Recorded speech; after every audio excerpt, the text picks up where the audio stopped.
제가 환자분들께 말씀드리는 것 중에 하나가 한국 사회에서 살고 있는 것 자체가 브레인 포그의 원인이 될 수도 있다라고 말씀을 드리거든요.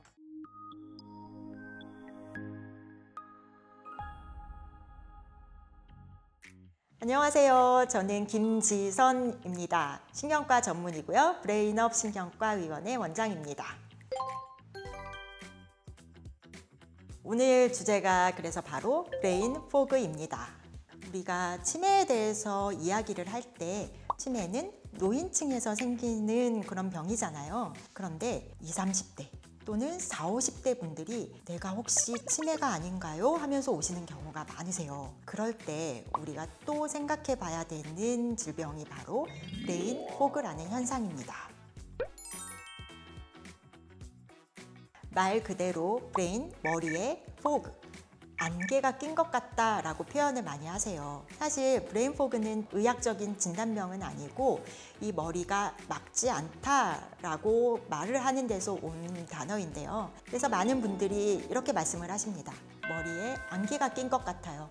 멍하고 내가 하는 것들이 또렷하지가 않습니다. 아픈 것도 아닌데 머리가 불편합니다 라고 오시는 현상이 바로 브레인 포그입니다. 우리 현대인들에게 중요한 것은 무엇일까요? 바로 뇌가 쉬는 시간이에요. 뇌가 집중적으로 일할 때는 일을 해야 되고 그리고 쉴 때는 쉬어야 되는데 우리 브레인 포그 환자분들은 일할 때도 효율적이지도 않고 쉴 때도 내가 편안하게 쉰다는 느낌을 잘 갖지 못하는 경우가 있습니다. 그렇기 때문에 업무 효율이 떨어지는 것 같다고 표현하시는 분들이 많으십니다. 브레인 포그라는 거는 사실 2020년도 이후에 많이 언급되는 그런 질병입니다. 2020년도에 인류에게 어떤 일이 있었는지 혹시 기억하시나요? 바로 코비드-19 코로나 바이러스입니다. 코로나를 알았던 사람들 중에 브레인 포그 현상을 호소하는 분들이 굉장히 많아졌습니다. 그런데 생각해보면 코로나와의 연관성이 있지 않은데도 브레인 포그 현상이 있는 거예요. 그렇기 때문에 브레인 포그도 굉장히 많은 원인들이 있습니다. 대표적인 증상은요. 첫 번째는 인지에 대한 불편감입니다. 기억력이 떨어지는 것 같다. 집중력이 떨어지는 것 같다. 이것은 뇌의 인지 기능과 연관된 현상이고요. 두 번째는 우리 뇌의 정서 반응이랑 연결이 됩니다. 무기력하고 우울감, 알 수 없는 실체에 대해서 초조하고 불안한 현상이 이 브레인 포그의 증상이에요. 또 한 가지는 강박 현상입니다. 한 가지 생각에 꽂혔다고 하죠. 그런데 이 꽂힌 생각이 기쁘고 즐겁고 행복한 생각이면 좋겠는데 부정적이고 슬프다든지 아니면 걱정이 되는 것이 뇌에 남아 있으면서 지속적으로 이 생각을 떨쳐버리지 못하는 현상, 이것이 강박인데요. 그리고 신체 증상과 연결될 수 있는 브레인 포그 현상이 있습니다. 자율신경계 이상 증상하고 굉장히 유사합니다. 이유도 없이 심장이 뛰고 잠이 잘 안 오거나 자꾸 깨고 소화도 안 되거나 어지럽고 하는 현상들이 우리 브레인 포그 환자분들에게서 나타나는 신체 증상입니다. 제가 환자분들께 말씀드리는 것 중에 하나가 한국 사회에서 살고 있는 것 자체가 브레인 포그의 원인이 될 수도 있다라고 말씀을 드리거든요. 너무 슬픈 얘기인가요? 과도한 경쟁적인 상황이라든지 미세먼지라든지 성취해야 될 목표가 굉장히 높은 경우에 있어서 우리가 브레인 포그 현상을 많이 느낄 수가 있어요. 그런데 중요한 거는 이렇게 심리적인 원인뿐만은 아니라는 거죠. 브레인 포그가 의심돼서 브레인 포그 현상으로 신경과에 오시게 되면 그 원인들을 진단을 하기 위해서 몇 가지 검사들을 하게 됩니다. 첫 번째는 뇌에 대한 검사예요. 실제로 뇌파 촬영이라든지 뇌 혈류 초음파 등을 통해서 뇌의 기능들이 좋은지를 보는 거죠. 그리고 필요하다면 MRI를 촬영을 하면서 뇌에 기본적인 이상이 있는지를 체크하는 것, 이것이 브레인 포그에서 필요한 검사입니다.